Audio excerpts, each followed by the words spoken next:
Когда Пилат допрашивал нашего Господа Иисуса.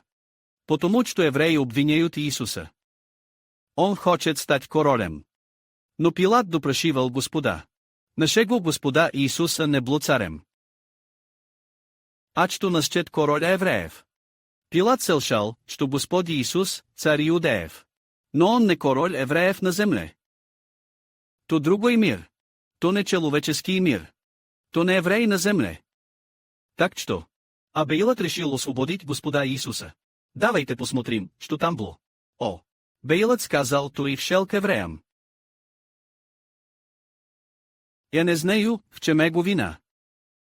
У вас есть обчай.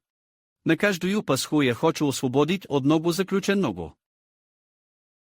В готов отдать его емне. Позвольте емне освободить короля евреев. Они кричали «нет». Он хочет Белабу. Бараба, бандит. Пилат также знает, как спасти Христа. И за его еврейского короля. Дело не в том, что я того хочу. То не еврей на земле. Он от Бога. А сейчас? Они сказали «нет». Он хочет Белабу. Какой тут Бараба? Убийца. Евреи не хотят отпускать. Иисус, который никогда не совершил ничего плохого. Почему они так ненавидят Господа? Он здесь. Так говорит Господь своим ученикам. Они будут ненавидеть меня без причин. Те, кто ненавидит меня, ненавидят и моего Отца. Зачем ненавидеть Господа без причин? Господь когда-нибудь делал то? Делал ужасные вещи, чтоб бъдет малък разпятен. Или ты сказал что-нибудь? Слово против закона. А потом разпят? Никогда не делал ничего плохого. И не сделал ничего плохого. А перед Богом. И уж тем более не найти ничего плохого.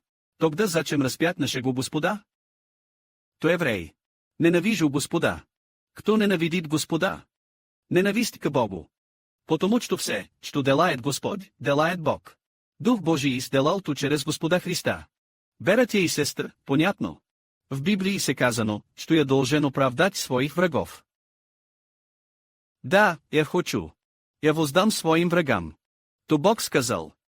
Кого Бог считает врагом? Они считают еврея врагами.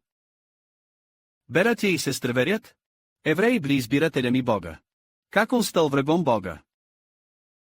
Просто скажи им. Они ненавидят меня и моего Отца. И они ненавидят меня без причин. И все, что принадлежит Господу Христу, они ненавидят. Почему? Они должен любить Господа. Я должен любить Отца. Потому что они евреи. Именем Божьим. Дух не является Божьим народом. Дьявол внутри.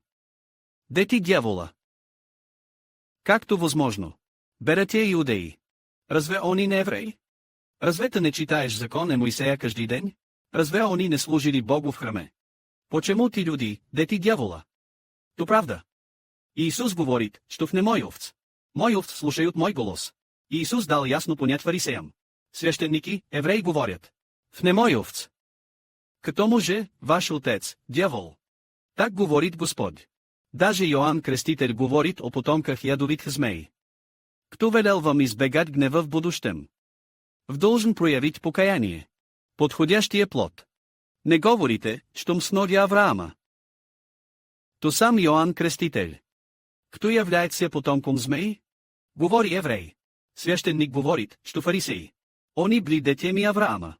Избиратели Бога. Они лучше всех знают закон Моисея. Как стать потомком змей? Потому что их дух не Бог. Их дух не исходит от Святого Духа. Дух других. Они номинально служат Богу. В същности, Библия вредит людям. Как и религия сегодня. Многие читают Библию. И что дальше? Используй Библию, чтоб причинить боль другим. То не Библия, чтоб заставить людей верить в Бога. То не Библия, чтоб люди узнались на Господа и обрели жизнь. Так. Они действительно хотят разпять Господа. Потому что духи в них, потомки змей. Они потомки змей. Не ради Божьего народа. Так му знали. Не потомки Авраама. Все люди Божии. Большинство потомков Авраама. То не народ Божий. Лиш малая част народа Божего. Слава на Татко и Господ, амин.